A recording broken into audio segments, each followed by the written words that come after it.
Session of Water Authority to 35.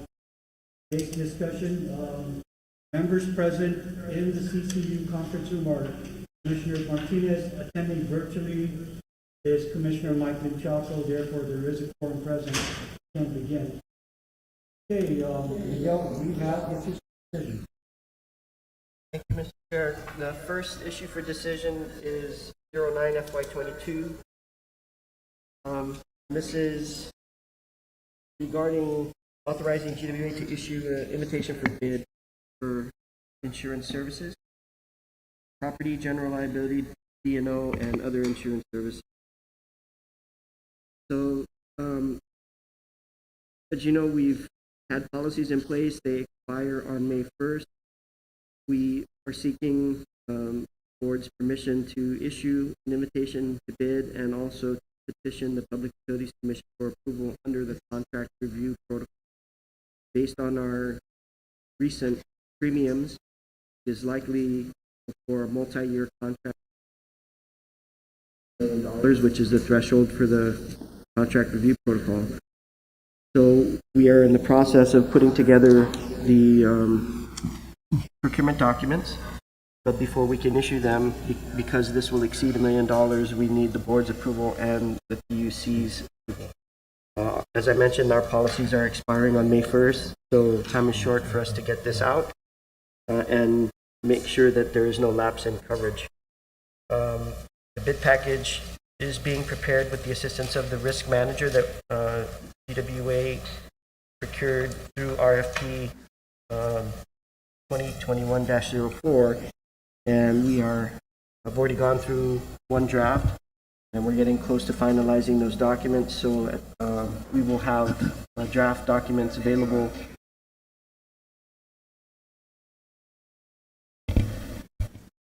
We will have draft documents available when we submit to the PUC, if the board approves our request. Commissioner Menchaco, you have any questions?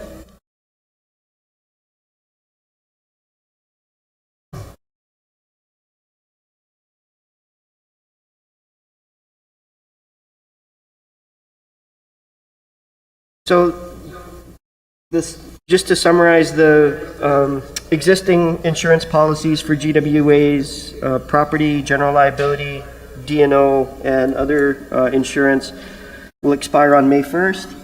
We've worked with our risk manager to develop procurement documents. However, we anticipate that because our recent premiums are close to $1 million a year, and any multi-year contract that we enter into for insurance services will exceed the contract review threshold for the Guam Public Utilities Commission. And so we are seeking the board's approval of our procurement and also permission to petition the PUC for their approval of the insurance invitation for bid.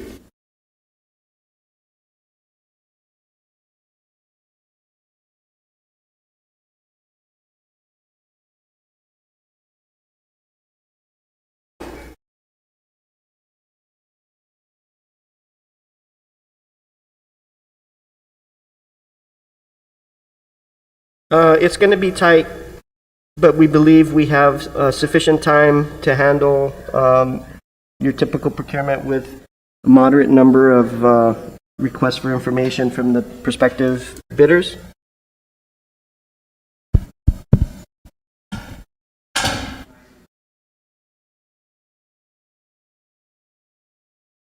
I'm sorry, I didn't hear your question. Speak louder, Mike.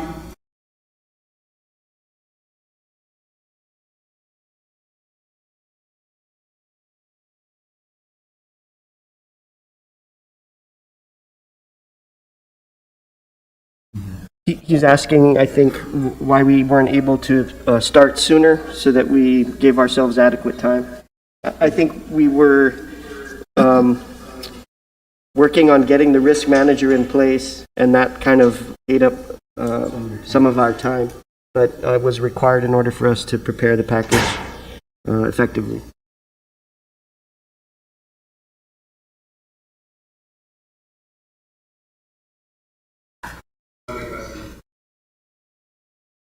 Okay.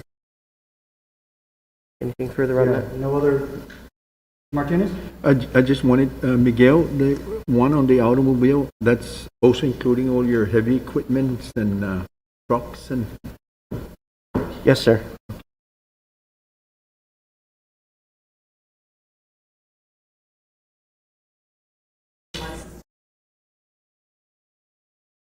So if it's roadworthy light vehicles, they're automobiles, but heavy equipment that is not on the road is covered under a different classification for property insurance.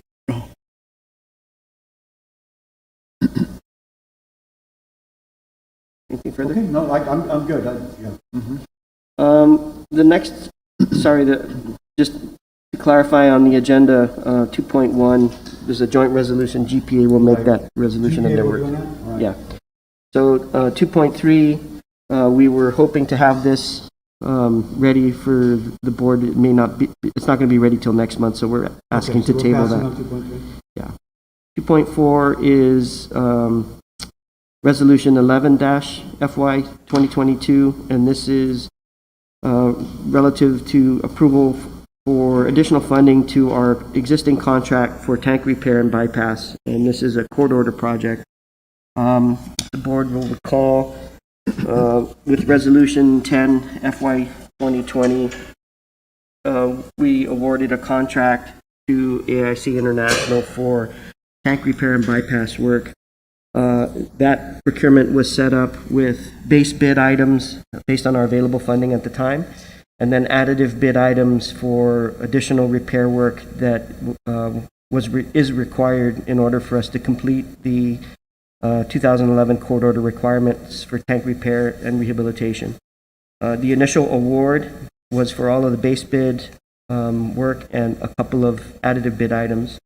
Subsequently, we issued Resolution 10 FY 2021, which authorized various additive bid items as we continued to progress in the project and more funding became available. So the current request is for 2 additive bid items, also work that needs to be taken care of for the court order, and that's...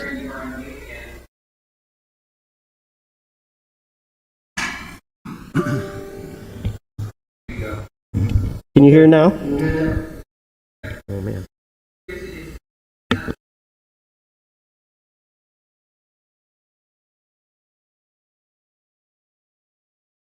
Noted, we can see it now. Okay. So the work that we're requesting is 2 additive bid items under the original tank repair and bypass project. And it includes the Santa Ana tank bypass, which includes an upgrade of the Santa Ana booster pump station, and this is in the Agate-Santa Rita area. And then the Umatic subdivision bypass, which includes the upgrade of the Gaius booster pump station. And then additionally, previously authorized work at Estumbo has identified some additional wall tank plates that need to be replaced at the recommendation of the inspector who just completed their inspection. So we're seeking an additional funding to take care of those 7 wall shell plates that need complete replacement. So the cost for this, for the Santa Ana tank upgrade, it's a little over $1 million. For the Umatic subdivision repair proposal, that's about $900,000. And the Estumbo tank shell replacement is about $760,000. So the total estimated repair cost is about $2.7 million. And because of the nature of these repairs, we'd like to request an additional 15% contingency on that amount for another $410,000, just to address any repairs that might be identified during the inspection process once the tanks are bypassed. So the total requested funding for this court order project is $3.147 million. We are anticipating that the projects, once their notice to proceed is issued, they will be completed in about 180 days. We're qualifying that because of the recent global supply chain issues. We're going to try to hold those dates because we are on a tight schedule, but we might need to negotiate some additional time with the contractor depending on what he finds with material supply. Funding for this project is existing bond funds under CIP line items PW 0909 for water reservoir corrosion assessment program and PW 0911 for water system reservoir improvement. Any question, members?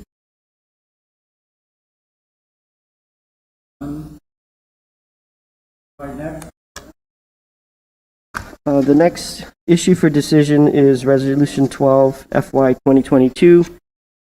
And this is seeking some additional funding for task order number 4 under our IDIQ contract with Brown and Caldwell for professional project and construction management services. And the reason for this amendment and the additional funding is we have an ongoing project for this Southern SSES project that was a sewer rehabilitation in the Santa Rita area.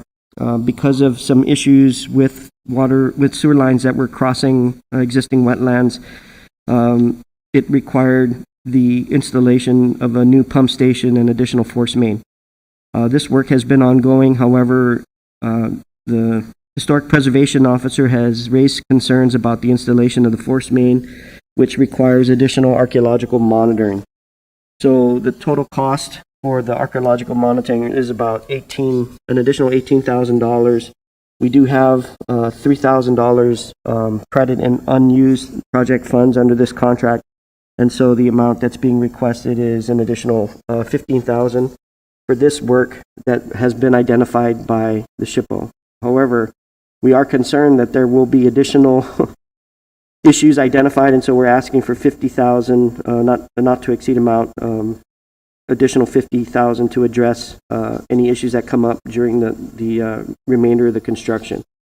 With that, the total requested amendment is $65,000, which will bring the IDIQ contract amount to $2.6 million. We're hoping that this task order can be completed by the end of this fiscal year. We are anticipating that the funding sources for this will be SRF grant funds, and if it needs any supplemental funding, we will use revenue funds accordingly. Questions? Members?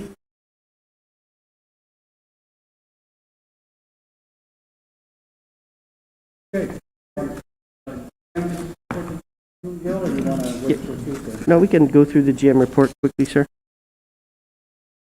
So moving on to, is the workforce availability report current? This one's current? Okay.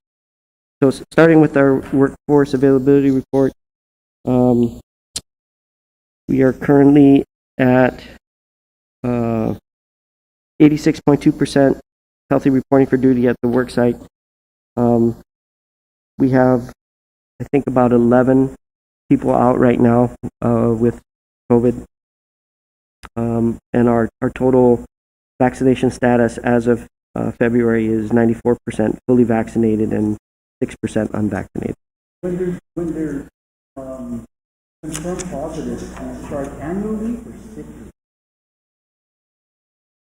Is that what?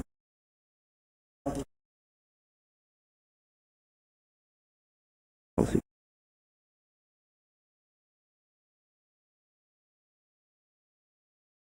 Yes, sir.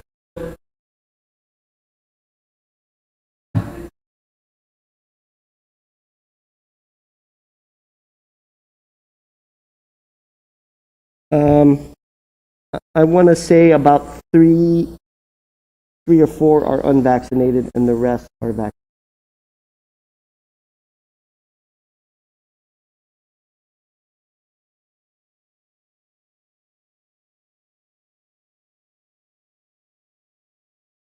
Not to the same proportions. There's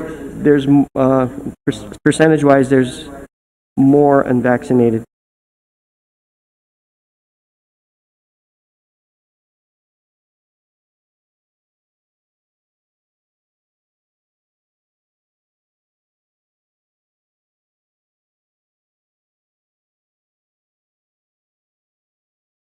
No, it's in place. Went into effect February 5th.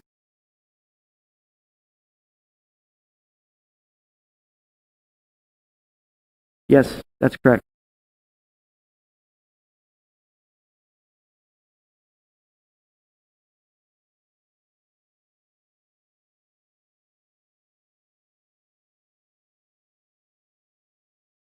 Yep, we're following the policy, sir. And we did, with the last round, I think there was 3 employees who were tested positive prior. So we were able to catch that prior to them. Yeah, 4 positives for unvaccinated since we started the testing protocol.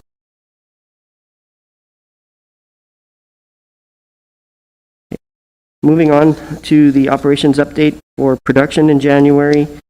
We had a total of 1.2 million kgals, about 39.1 million gallons a day total production, 35.5 MGD being provided by 94 out of 120 deep wells.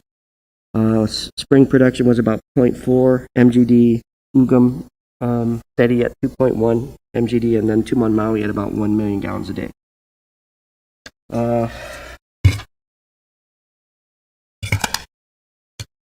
For the water booster pump stations, moving on to the distribution report. For January, we had 90.9% operability across all of our water booster pump stations. 100% operability in the south, 88.5% northern, and 85.7% in central.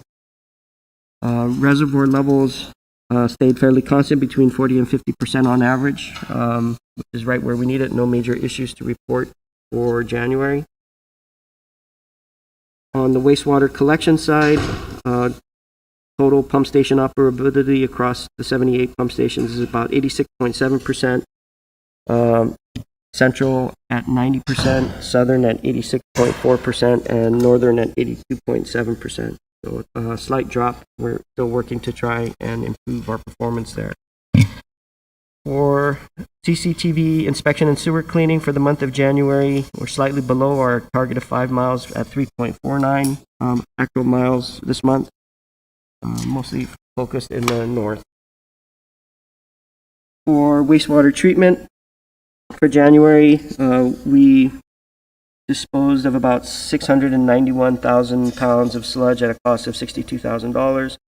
And you can see from the chart here, our flows for January total were about 10 million gallons a day from all of our facilities. 4.4 million gallons a day for Agana, 4.2 for Northern. Moving on to our asset management. Through January of 2022, the preventive maintenance work orders were at 69. Is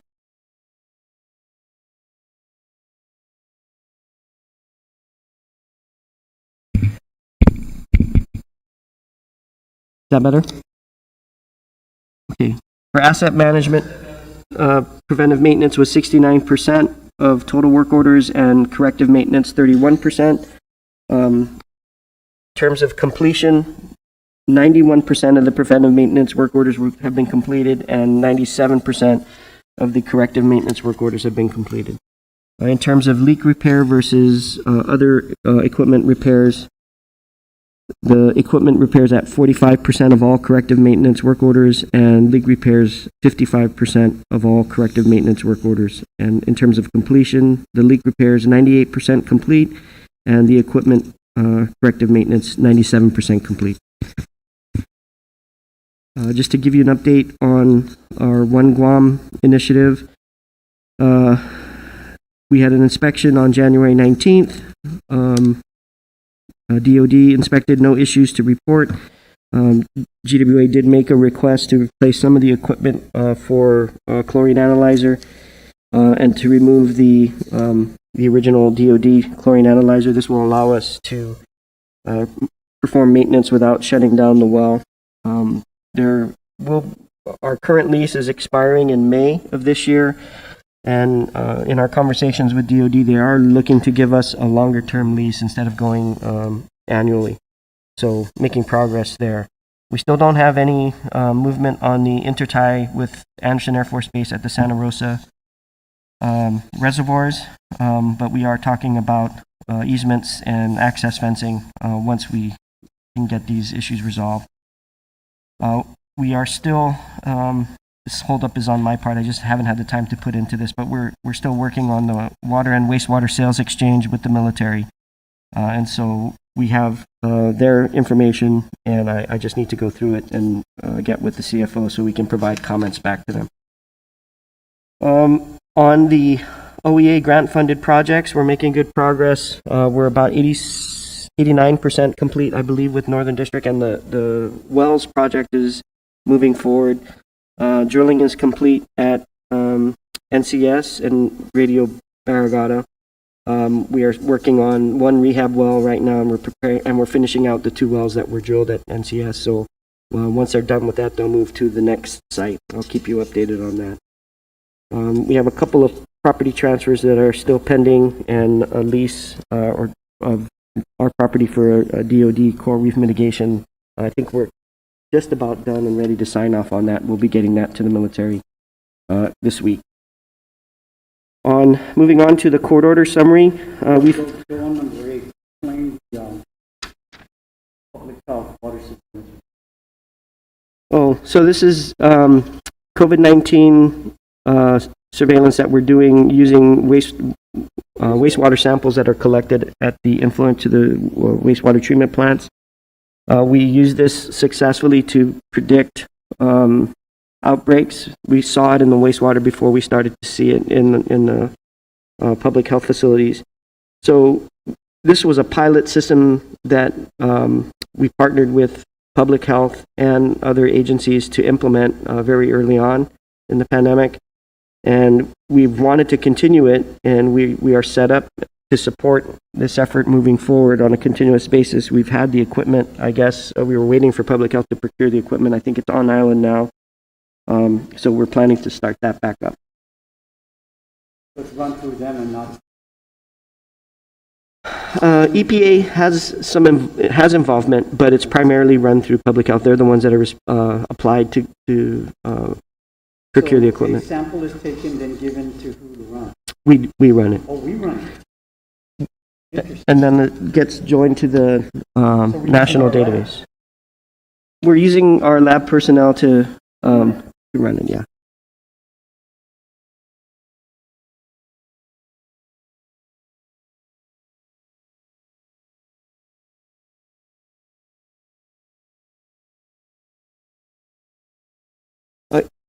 It gives us data on a number of, I can't remember if it's the exact metric, but it's I believe it's like bacterial colonies per volume of sample. And it's compared on the same basis with all the samples taken nationwide, and it provides us with a percentile of where we are. And when we track the data month to month, you can see when it starts to spike, and that spike typically precedes what we start to see in terms of testing at the public health facilities. So it gives us an advance indication of when we're going to see a rise in cases in the community.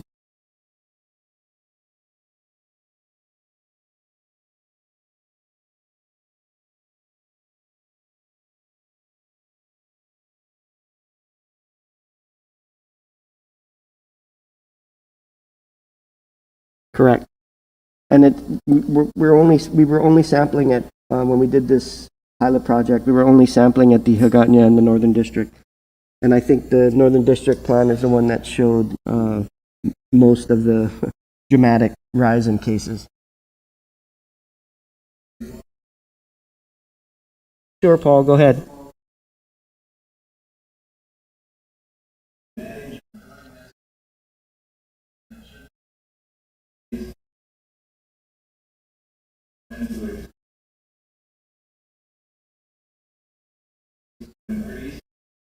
It also gives us an opportunity to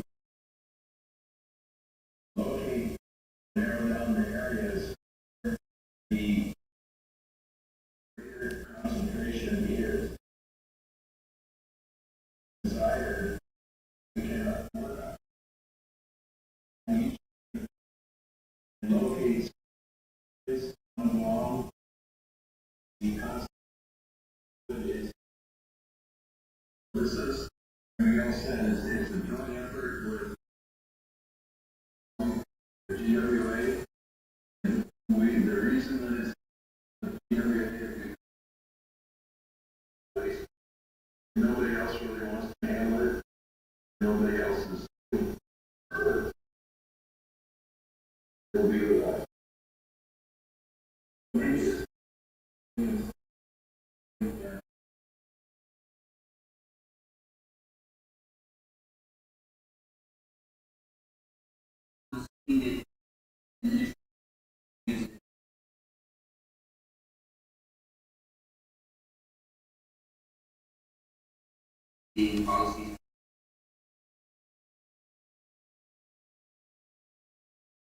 yes, it'll be based on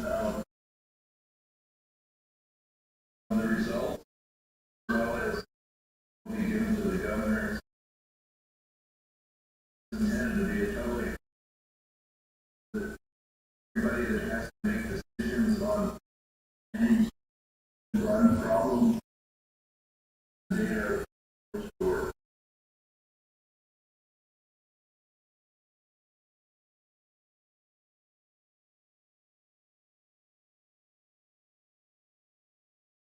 Any other questions? Thank you. Okay. Moving on to the court order summary, we've changed the format a little here, primarily because we've paid a little more attention to the deadlines on this. Because we did get an extension, we have reclassified the two remaining items, which is the reservoir items. Those are considered now in progress and on time because we've got the extension on the court order. So our performance is 100%, but our completion is still around 98%. For the month of January, we did have some SSOs. You can see those listed here, mostly in Tamuning and Agana. Moving on to property issues, we are still following up with several land registration packages and other land issues requiring either land management or right of entry, for example, from Department of Agriculture or other entities for us to move forward with our tank projects, deep well, and booster pump station. We are also still waiting for the Park Service on the Aspen Springs project to move forward with some of the NEPA requirements that are necessary in order for us to move forward with that project. We can't complete the design and begin the construction until we're able to resolve these land issues. And so still waiting on some of those, very, very slow progress to report. And then just on the last few pages on the management report are just relating to our leak repairs, and we're still maintaining our backlog of less than 20 leak repairs at the end of any given day. So that completes the management report. If you want, we can move on to the CFO.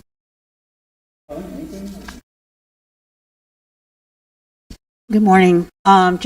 I have my standard report. The first sheet shows a snapshot of our financial indicators. Our debt service coverage for January was 1.27. We did transfer out $400,000 of the rate stabilization fund to help augment debt service coverage so that we could also release some of the maintenance purchase orders that we were holding because we were watching our debt service coverage.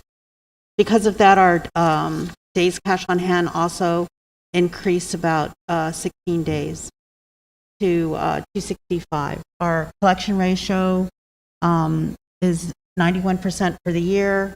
Days billed were the same. Our accounts receivable days went down by 1, and we were able to draw out our AP days 5 extra days to 38. Our employee count went down by 3. We've had a number of separations from the agency, and then our water demand and wastewater flows are still below our budgeted numbers. Okay, if we can go to the next page. This is just a snapshot of our revenues and expenses for the last year. As you can see, September was our best month for both revenues and expenses, so that net operating income for September was also the lowest. We're doing okay in January, but certainly we would like to see the rate hearing resolved so that we can get a boost to our revenues. You can go to the next. This is a snapshot of our water revenue year to year, showing that our residential customer class provides the largest contribution to our revenues. And if you take a look at the next slide, the demand also mirrors that. Going on to our wastewater, the pie looks a little different because, as you know, the residential revenues aren't based on demand for residential. It's a flat rate, and also you might notice a bigger piece of the pie from our federal customer class because most of their water they provide for themselves, but we treat their wastewater. So we see a larger revenue contribution from them for wastewater. And going to the next slide, the wastewater flow mirrors the water demand. Going to the next slide. This is just a snapshot of our expenditures year to date, comparing the different expenditure type year to year. As you can see, the power is slightly a bigger piece. Going to the next slide, this is just a picture of our overall revenues compared to demand. The blue bar is water, and the red bar is wastewater, and the green is our revenues. Green line. Going to the next slide, this is just the same picture, but splitting out water and wastewater. And then the next slide is the overall revenues and collections, with the blue line are what we're billing out, and the red bar shows our collection. So as I said earlier, our collection rate for year to date is at 91%. Going to the next slide, this is a picture of our AR aging. The slide on the left, the chart on the left, shows the statistic with inactive accounts, and the chart on the right shows it without inactive accounts. Okay, and then going to the next slide, this is the picture of our outstanding debt service. Same as last.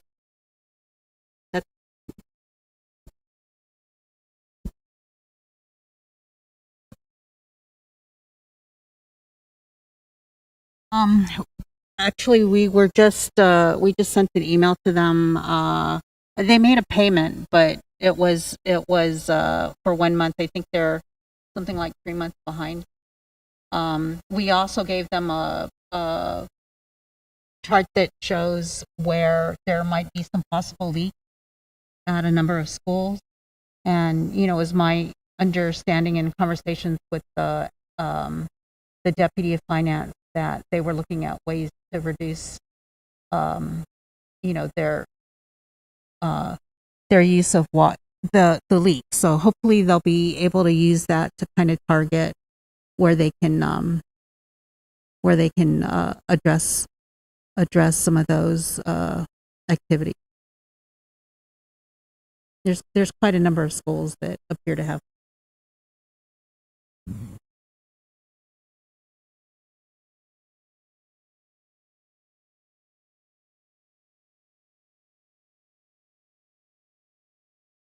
So the rental program, we've been getting regular payments from them.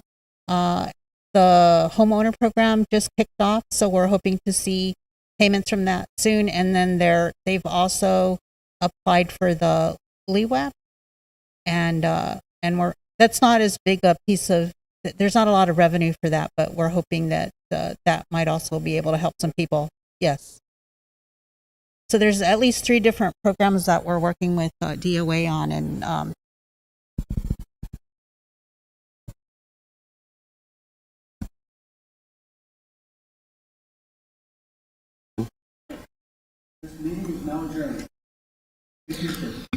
Thank you.